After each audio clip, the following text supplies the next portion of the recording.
बीते कुछ दिनों से भारत की सबसे बड़ी एयरलाइन इंडिगो ने 550 से ज्यादा फ्लाइट्स अचानक रद्द कर दी, जिसके बाद देश के कई एयरपोर्ट्स पर हंगामा मच गया। यात्रियों को परेशानी का सामना करना पड़ा। फ्लाइट्स की कमी की वजह से न सिर्फ फ्लाइट्स कैंसिल हुई, बल्कि कई फ्लाइट्स का किराया तो आसमान पर पहुंच गया, जिसे लेकर अब कांग्रेस सांसद राहुल गांधी ने मोदी सरकार पर तंज कसा है। तो क्या कहा है उन्होंने, जानेंगे इस रिपोर्ट में। अचानक इंडिगो एयरलाइंस की कई फ्लाइट्स के रद्द होने से लाखों यात्रियों को परेशानी हो रही है, तो कुछ फ्लाइट्स का किराया आसमान छू रहा है। इस मामले में अब नेता प्रतिपक्ष राहुल गांधी ने मोदी सरकार पर जबरदस्त निशाना साधा है। अपने एक पुराने लेख को साझा करते हुए राहुल गांधी ने एक्स पर लिखा कि इंडिगो की विफलता इस सरकार के एकाधिकार मॉडल की कीमत है। देरी, कैंसिलेशन और लाचारी के रूप में एक बार फिर इसकी कीमत आम भारतीयों को चुकानी पड़ रही है। भारत हर क्षेत्र में निष्पक्ष प्रतिस्पर्धा का हकदार है, न कि मैच फिक्सिंग वाले एकाधिकार का। राहुल के हमले के बाद मोदी सरकार सख्ते में आ गई है। बता दें कि एविएशन सेक्टर के नए सुरक्षा नियमों की वजह से देश की सबसे बड़ी एयरलाइन इंडिगो बीते 3 दिनों से क्रू की कमी झेल रही है। इससे इंडिगो के ऑपरेशन प्रभावित हुए हैं।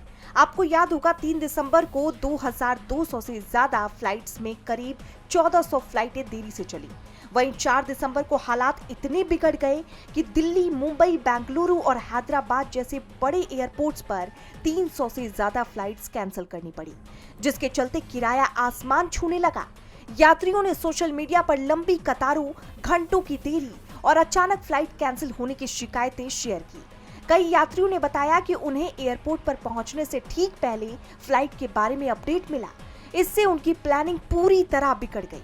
अफरा तफरी का माहौल देख डीजीसीए ने तुरंत बैठक बुलाई और एयरलाइन से सफाई मांगी, जिसके बाद इस स्थिति पर कंपनी ने एक बयान जारी कर सफाई दी। इंडिगो की ओर से जारी बयान में देरी के पीछे कई कारण बताए गए, जिनमें मौसम, भीड़, तकनीकी दिक्कतें जैसे कारणों को जिम्मेदार बताया गया। इंडिगो के मुताबिक फ्लाइट्स में तकनीकी खराबी आई, जिसे कंपनी ने सिस्टम आउटेज बताया है। वहीं कुछ रिपोर्ट्स में क्रू की कमी भी एक वजह बताई गई है, जिसके चलते फ्लाइट्स के शेड्यूल बिगड़ गए और कई उड़ानें 10 घंटे तक लेट हो गईं। कंपनी का कहना है कि संचालन सामान्य करने में लगभग 3 महीने लग सकते हैं। दरअसल डीजीसीए ने 1 नवंबर से पायलटों और कई क्रू मेंबर्स के काम से जुड़े नियमों में बदलाव किए हैं। इसे FDTL यानी फ्लाइट ड्यूटी टाइम लिमिटेशन नाम दिया गया है। इन्हें 2 चरणों में लागू किया गया। पहला चरण 1 जुलाई को लागू हुआ, वहीं 1 नवंबर से दूसरा चरण लागू हुआ। नए नियमों में यात्रियों की सुरक्षा बढ़ाने के लिए पायलटों और क्रू को पर्याप्त आराम देने पर जोर दिया गया है।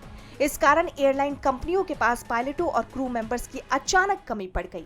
डीजीसीए ने बताया कि नवंबर में इंडिगो की कुल 1232 उड़ानें कैंसिल की गई, जिनमें FDTL नियमों के कारण 755 उड़ानें शामिल हैं।